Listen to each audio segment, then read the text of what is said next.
আসসালামু আলাইকুম। হ্যালো বিয়ার, সবাই কেমন আছেন? আশা করছি সবাই ভালো আছেন। আজকে দেখতে পাচ্ছেন কিছু অসহায় প্রাণীদেরকে নিয়ে কথা বলছি।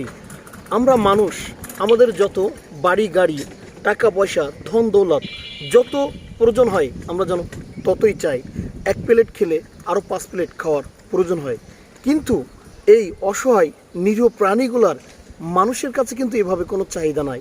আমাদের বাড়ি পাহারা দিচ্ছে, আমাদেরকে চোর বাটপার হিরিঞ্চিকর থেকে সতর্ক করছে, আর আমাদের সবসময় কিন্তু তারা পাহারা দিয়ে আমাদেরকে সতর্ক করছে। আর এদেরকে দেখলেই আমাদের গায়ে চুলকানি উঠে যায়, হয় লাথি দেই, না হলে একটা বাড়ি দেই, দিয়ে নিজেদের যে ভিতরের যে একটা হিংস্র মনোভাব আমরা মানুষ, সেটাই প্রকাশ করে দেই এই অসহায় প্রাণীগুলোকে দিয়ে। আর কি, আমরা মানুষ যে প্লেট খাই ওই প্লেটটাই কিন্তু ছিদ্র করি, কিন্তু ওরা দেখেন, আপনি 10 টাকা দামের একটা কেক কিনে দিলেন, 5 টাকা দিয়ে একটা বিস্কুট কিনে দিবেন, ও যতদিন বেঁচে থাকবে মৃত্যুর আগ পর্যন্ত ও আপনাকেই স্মরণ করবে, আপনাকে দেখে তার মাথাটা শ্রদ্ধায় নিচে করে দেবে।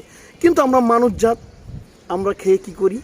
আমরা উল্টা ছুরি মারি। মানে ধরেন এই রাস্তাঘাট থেকে একটি এতিম অসহায় শিশু বাচ্চাকে আপনি উঠিয়ে নিয়ে বাসায় তাকে মানুষ করবেন, লালন পালন করবেন, খাওয়াবেন, পড়াবেন, সে স্বার্থের কারণে একদিন ঠিকই ছুরি ঢুকিয়ে দিবে।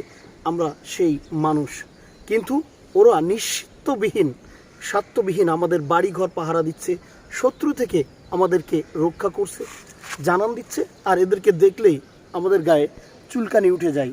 তাই হয় আমরা লাথি দিব, নাহলে বাড়ি দিব, না হলে আমরা একটা দুর্নাম তাকে ছড়াবো।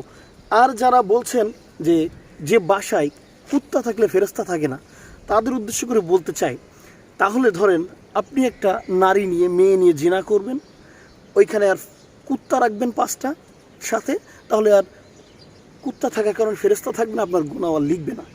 বলছে যারা নামাজি ব্যক্তি, যারা নামাজ পড়েন, যারা আল্লাহকে স্মরণ করেন, কুত্তা থেকে একটু দূরত্ব বজায় রাখবেন, কারণ আমাদের পবিত্র আছে, ওদের তো আর পবিত্রতা নাই। কিন্তু ভিজা কুত্তা নাপাক, শুকনা কুত্তা কখনো নাপাক হয় না। কুত্তা যখন ভিজে যায় তার শরীরের নোংরা, ধুলা বালু সহ এই পানিটা নাপাক হয়ে যায়। শুকনা কুত্তা কখনো নাপাক হয় না। আর এই কুত্তাটা আপনার 5 টাকা দামের একটা বিস্কিট খেয়ে ও যতদিন বেঁচে থাকবে ইতিহাসের পাতায় ও আপনাকে নাম লিখিয়ে রাখবে। আর মানুষ জাতকে খাওয়াবেন, যত পড়াবেন, যত যাই কিছু করবেন, ফলাফল জিরো, বদনাম।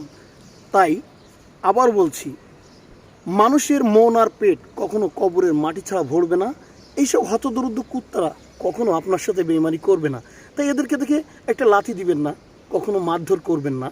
এদেরকে পারলে 5 টাকা দিয়ে একটা রুটি কিনে খাওয়াবেন, 10 টাকা দিয়ে একটা কেক কিনে খাওয়াবেন, যতদিন বেঁচে থাকবে ও শ্রদ্ধায় আপনার পায়ের কাছে মাথাটা নুয়ে দিবে। কিন্তু প্লিজ বদনাম করবেন না। মানুষের মন আর পেট কখনো কবরের মাটি ছাড়া ভরবে না। আমাদের আরও চাই, আরও বাড়ি চাই, আরও গাড়ি চাই, আরও টাকা চাই, আরও চুলকানি বেশি হয়। এই জন্যেই আমরা বাসার সামনে এসব হতদরিদ্র প্রাণীগুলোকে দেখলেই একটা লাথি দিয়ে যাই। তাই আবারও বলছি, মানুষের মন আর পেট কবরের মাটি ছাড়া কখনো ভরবে না। এদের কোনো চাহিদা নাই। আপনার যদি শ্রদ্ধা ভক্তি করে, আপনাকে যদি সম্মান দেয়, এরাই মাথাটা নিচু করে দিবে। তাই এদেরকে দেখে কখনো অবহেলা করবেন না।